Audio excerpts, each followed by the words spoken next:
my recital. I think it's very vital to rock around. That's right. On top. Here we go. It's tricky to rock around. That's right. On time it's tricky. It's tricky. It's tricky to rock around. That's right. On time it's tricky. Welcome back, everybody. Week 5, 6. Today it's just me, Dan, and Jack. Cole couldn't make it, but we do have a special guest, Buck, on. Fun fact, Buck started the season 0-2, has ripped off 3 quick wins, and is now sitting firmly at the 5 spot in playoff contention. Buck, welcome on. Thanks for having me, boys. You have your floor to address the league. Have at it. Let me just start by saying this might be the first time I've ever been in playoff position in this league, literally. It's been fun. I don't expect it to last. My team looks like the fucking Cleveland Browns. But 3 in a row, that's just the type of mojo I bring to this league, and I could pop off at any moment. Alex, you're going down, and everyone on my team is up on the block, and I'm looking to make it straight for a running back, so get at it.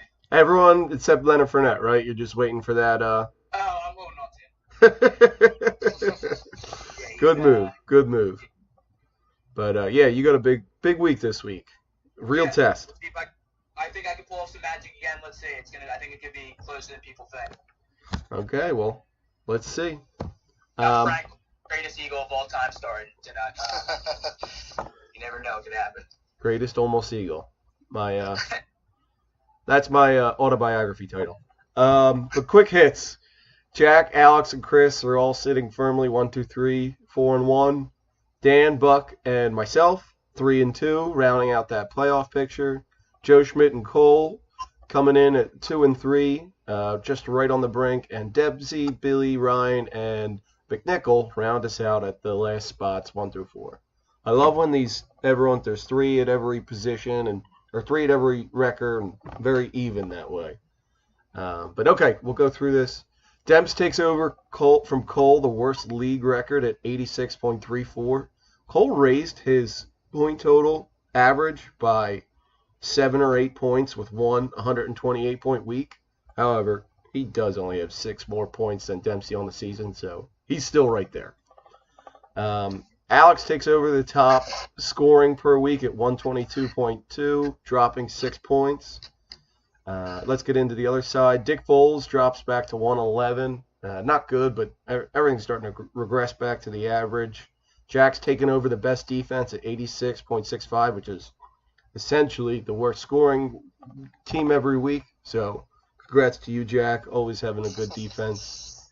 Notable news, injuries. J.I.E. obviously towards ACL. Fournette still out. I think we just said probably week 9 after the bye, right? That's when they think they're coming back. Right, guys? Yep, okay. Also, Safarian Jenkins is out. Cooper Kupp and Brandon Cooks are out temporarily with concussions. I don't know when they'll be back. Corey Grant has been moved to IR. Buck picks up Jamal Charles, looking for some of that insurance running back there. See how that plays out. But this week you get Ingram back, hopefully. Or maybe not on the short week, actually. T.Y. Hilton's out. Greg Olsen set to return. Honestly, I didn't think he was going to make it back. Thank God. Good for Brendan for holding on to him. And another positive for Brendan, Deonta Foreman's eligible return 2 weeks from now. So hopefully that bolsters his running backs. You guys got anything else that I missed? That also very Jenkins news is tough for the whole league. Hey, man. I could have used him last week. But Cooper Kupp and Brandon Cooks, I don't know what's up with them. I think those guys might be playing, but they just might hit the report the whole week. I think I heard Cooks is playing, so I don't know about that. I'm scared. One of them will play. I either want him to hit IR or out soon so I can get a replacement, or I'm sure John's looking for the same thing, but going to need someone to step up from that team. But best thing we saw all week. Let's start off with Jack. What do you got? For league information, Nelson Aguilar has been started every game this week by Team Brendan, the team has no name. I'm not saying that there may be better options out there, but There there are. might be better options out there. Great insight. A truly vigilant manager. Let's see how he responds. See if he can climb himself out of that hole. Buck, how about you? I think we got to go with the obvious of Cole taking down Jack. We're talking about this past week. Is Jack looking like he had another juggernaut team, and Cole's team sucks, flat and simple, and opposite. But congrats to you, Cole. You deserve it, man. There you go. Congrats to Cole. Dan, what do you got? Yeah, I don't have anything, so I'm just going to piggyback off Brendan. His call sucks, and it's a shame to hear that he won a game. I'm happy to see Jack lose, but I wish it to any other team in the league. But yeah, my best thing I saw this week was the Gruesome Twosome drops Isaiah Crowell for Corey Grant. One of them got 200-plus yards and a touchdown. The other went quickly to the IR. But yeah, just superior management skills from that squad. So let's get into the previews. Dan, you're up first. You got Alex versus Buck, 1-5. Breaking it down for us. Thanks, Tim. So as Brendan was saying, he'd love to get a victory this week, upset Alex. His running back situation's it's not the best. Frank Gore and Tariq Cohen starting for him. However, he's got some great receivers with some really good matchups. I think Rodgers is going to tear into the Niners on Monday night. And I could see Alex's team struggling a little bit, James Conner and Pittsburgh. I don't see him reaching that 15 points. And I'm going to be honest, I think the upset's happening. I'm not just saying this because Brendan's on the show right now. But I think Brendan Buchanan wins this game 104-92. Oh, wow. Lowest score for Alex on the year. Yeah, it's going to take that for him to lose. Yeah, for sure. Jack, who do you got? Just give us a quick winner. I don't think we need a score. Yeah, I need to get my records up here. Sorry, Buck. I'll take Scott Tots. I think I'm also going to take Scott's. I can't bet against them. Not until they prove they're not worthy yet. Buck, I think we all know who you think's going to win, but let us know.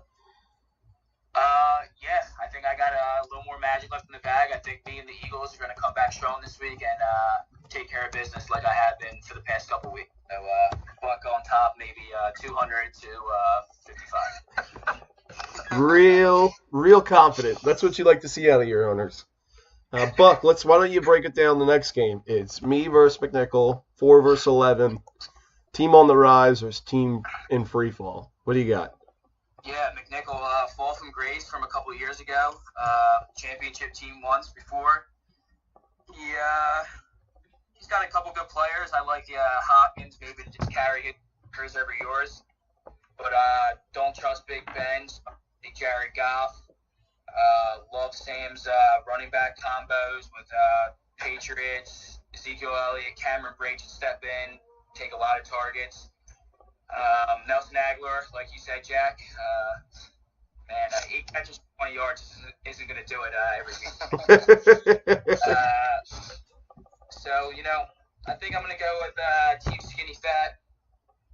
Maybe a high-scoring week for him, 105 to 90. Perfect. That's what I like to hear. Dan, Jack, who you got? I like Greg Zerline, but I'm taking Team Skinny Fat. Good to hear. Dan? I'm going to go with Brendan. Oh, wow. Okay. Thanks for the vote of confidence there. Personally, I feel good. The 2 kickers do scare me, but I think I can persevere.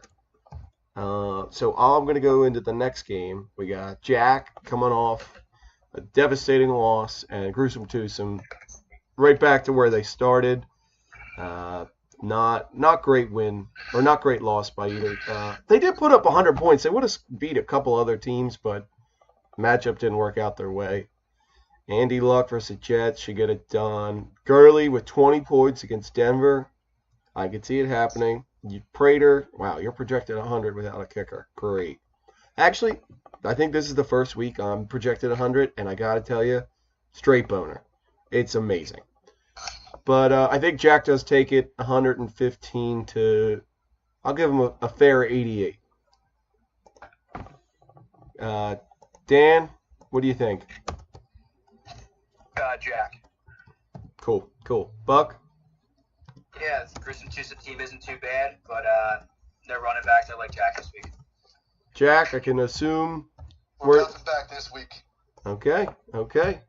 That's good to hear. Jack, break us down the next one, actually. Chris versus Dan, 2v6, potential playoff matchup. What are you thinking? Love this matchup. Don't like Chris. Let's see here. Chris, I kid. I'm thinking team Pup and Suds here. He's depleted injury-wise at wide receiver, although it's kind of with Ken Galladay on the bye, it's tough, but I think Mike Williams steps up. Carlos Hyde has been as solid as they come. Austin Hooper's getting more involved every week. Philip Lindsay's not going away. And then AP's got a separated shoulder, but still playing somehow. Eckler's a backup. I get a solid. I don't know how Jordy Nelson does it every week, but on paper, Chris's team looks terrible right now. Yeah, I'm just, wow. I'm looking through. I'm looking at it right now. I'm like, what the hell? A lot of bums. Lev? Sterling Shepard, I don't say it. Yeah, Whatever.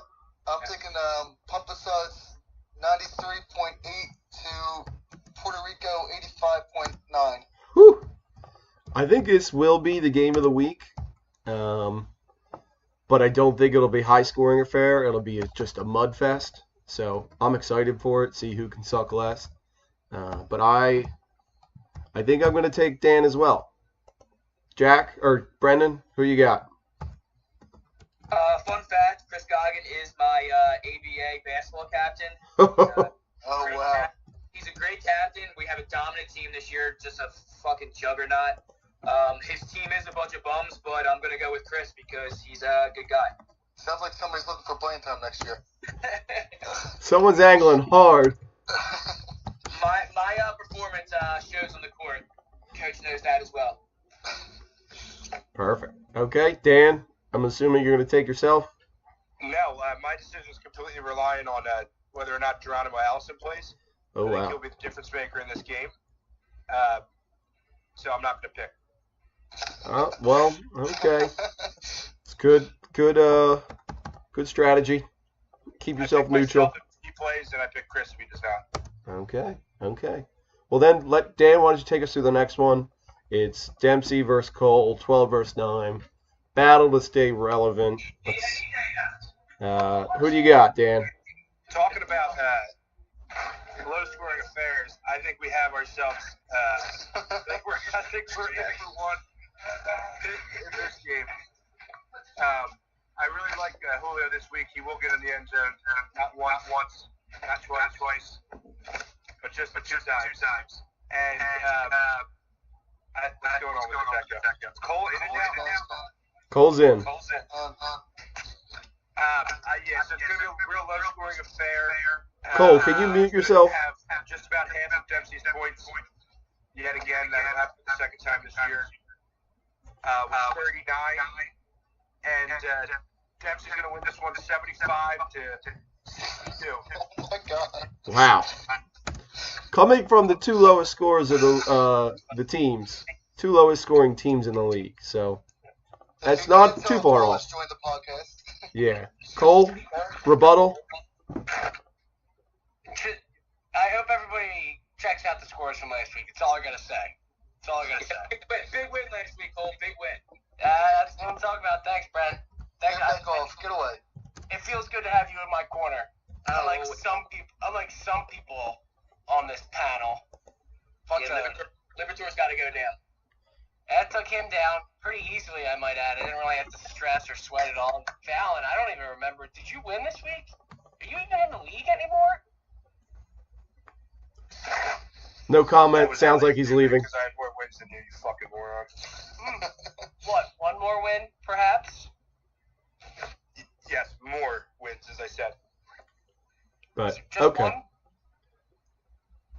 Yeah, Cole. We can all read. He has one more than you. Jack, what do you think? What were we? Dems versus Cole. Yeah. Yeah, I'm taking Dems. Yeah, F you, Cole. Oh wow. Do I get my 10 for highest score right now, or at the end of the week, or at the end of the season? How does that work? You'll be docked 10 points or $10 for ludicrous comments on the podcast, so you probably won't see it. What, have you never won highest score before, Cole? No, I actually win it all the time. It was a joke, Dan. Okay, but Buck, who do you got? What's it feisty this week? Podcast. Love Brian's Michael Smallwood pickup, but a lot of problems with his team too. I think I'm gonna go Cole coming off a big win. 2 in a row. Okay, let's see if you can ride that hot hand. Personally, I think Dempsey's team finally puts it together. I'm going to take Demps in this matchup. But again, I think it's going to be just as Dan predicted, low-scoring affair. Moving to the final matchup, Cole, you're previewing another possible game of the week, 7 versus 8, looking to squeeze into the playoffs. Another loss here could crush either team. John, Joe, 7-8. What do you got? I like Joe's pickup of Crowell. I think everybody was trying to fight for him after the gruesome twosome. Just let him go on a whim. I don't know if he's going to start him this week, but I think he's got a juicy matchup, so I wouldn't be surprised if he does. Joe does have some solid players running around. He's really leaning heavy into the Pittsburgh wide receiver tree. And he's really banking on, I guess, a big performance from Patrick Mahomes. His team pretty much relies on Mahomes in general to win him games. Yeah. So that matchup on Sunday night is going to be big. And then you have Dick Foles, who I guess has a good team, kind of. But I like Derrick Henry in this one. Pick up a big win. Get him back into the playoff picture, which I don't really think anybody's out of at this point. No, definitely not. We have plenty of weeks. Maybe a couple of the 1-4 teams might not have a great shot, but I don't think they're completely eliminated from the race. No, you're right. Can we get a final score prediction? 87 to 45. And Derrick Henry proves yet again that he is the better fantasy Fallon. Oh, wow. Fun fact, Derrick Henry has been on Joe's bench, his namesake, for the last 5 or 6 weeks, I want to say. Possibly after week 1, he benched him. Real crisis mode for that manager. I think this is worth talking about. Is Joe Fallon the better fantasy Fallon? I said that as a joke, but I think we should discuss it. We can discuss after we get through these picks. We can make that conversation later. Jack? Sam, real quick. Yeah, Jack Dan. Where did you get that Jack has the best defense overall? Least points against. Yeah, that's what I thought. He's got like the 4th or 5th, like least points against. I'm paying him the same. I have the least points against at 433. He's got 479. Well, And clerical error there. I think I just put in his name. Me and Jack are in cahoots, obviously. I want my $10 back, Sam. Yeah. I swear, we're not colluding. My defense is the best this year. Okay, fair enough. Let the record show that clerical error. We like to usually wait till the end for that, but The least points against in his division. He's literally the one right below it. His last lead. hey guys, I fucked up. Sorry. But yeah. So yeah. Let's move back to predictions here. I'll pick Joe. Sorry, Sean. Sorry, John. I'll pick Joe in this one. John. Buck, who you got? I like Schmidt. I think he's a guy on his bench that he can put in his lineup that would make it better, but I like Schmidt this week. Julian Edelman. Yeah, Julian Edelman in the flex. Yeah, especially for Cooks, with at least for the time being until they figure out his designation. Get them fantasy, the projected points up, make it look good. Yeah, Buffalo's not playing the Catholic League anymore either. I think he can. He's not facing Dempsey every week, that's for sure. Is Will Fuller good? I don't think. I see everywhere that he's like a number 2 wide receiver, but then I haven't seen him score since he scored 5 weeks in a row 3 years ago. He scored 3 weeks in a row Will this year. Fuller better than the Fallons? A question for later. Yes, we should discuss it. Will Fuller, the better fantasy player than the Falcons? Possibly. We'll run our midweek special on that. But Dan, who do you got? John. Dan takes John. I'm actually going to take John as well. I think his team puts it together and they come out on top. But yeah, so I think those are all our picks. Here we go. But okay, so let's get into this. Dan, please be on mute. Better fantasy Fallon. I think it speaks for itself that Dan's made the playoffs the last 2 years, but had been on a 10-year dry spell prior, and Joe had been in 4th place 6 or 7 years in a row. That we can easily give this one to Joe. No. Well, I think we actually have an objective measure here. Now, Yahoo allows us to compare. Oh, the owner scores. And if we go to oh no. Pump and Suds, he is a platinum. That's pretty good. Joe's bronze right now, which does not bode well for the team. Now, Dan has been in 26 leagues since 2008. Wow. That's a whole lot. Platinum's the second highest you can get, just saying. That's a little creepy. Yeah, I'm a little concerned.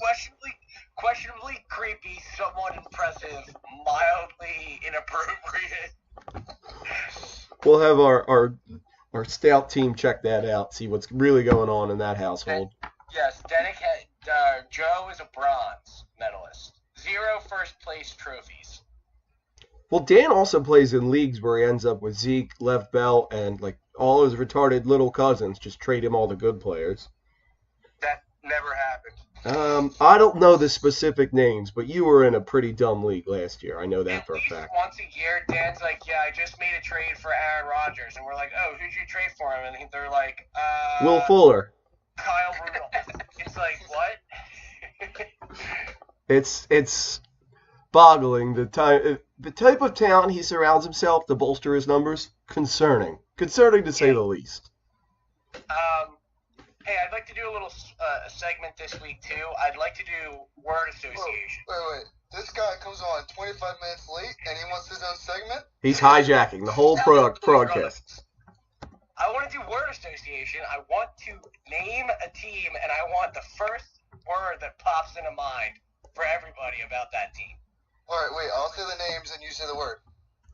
Yeah. Okay. All right, you ready? I didn't pre-plan this. This is just straight off the bat, by the way. Just for the record. Of course. The team has no name. Poop. What? Cole, you go. What was the team name? No name. The team has no name. Non-existent. LeBron James. Stupid. Nick Holes. Disgusting. John Stotts. Annoying. Annexation of Puerto Rico. Fucking. Derrick Henry. There. Gruesome Twosome. Progressive. Ooh. Pump Suds. Old. Jack's team. Boring. Uncreative. Dick Foles. Sick. Was that an insult or a positive? I don't know. Yeah. I think. Keep that. Yeah. I don't know. Underperforming. Cole. Click it or trick it. Amazing. What happened to the name change? I didn't have to. I'm a Charlie Manuel type manager here, man. Come on now. Stick with your team. Don't change it if it ain't broke, and just rely on the players to perform it the way they know how. Okay. So that wraps up Cole's segment of the week. Not great by any means. It's just him going through his vocabulary of insults. But yeah, hopefully we can avoid that again. Overall picking records last week: Dan moved to 4-2, Jack 3-4, me 4-3, Cole's 2-1, Billy and Ryan could both go over on the week and probably won't get another shot at redemption unless they make the playoffs. So good stuff, guys. Closing remarks, Jack. I enjoyed having Buck on. Good. Dan. Thank you, Jim. Yes, I enjoyed Buck. He was a good guest. I too like to party. Cole. Yes, it was nice to talk to Buck. Buck, did you enjoy talking? Buck, what do you got? Guys, it was great to be on. I'm really glad that you guys enjoyed having me on. That means a lot. Let's have another great week in the league, and I think I'm staying hot this week. That's all I gotta say. Cool. I'm going to close out with a fun fact. The exec board, every member has been a part of the biggest blowout of the week, with Cole actually being the most frequent member on. He was on twice, but he was on twice because he was the losing member of blowout of the week. Now, otherwise, we've all won it. So have fun with that, Cole. The most recent, I was biggest blowout this week. Okay, good stuff, Dan. But Factor. I think that's all we got. We'll talk again next week, and until then, you know the drill. Suck our dicks. Later.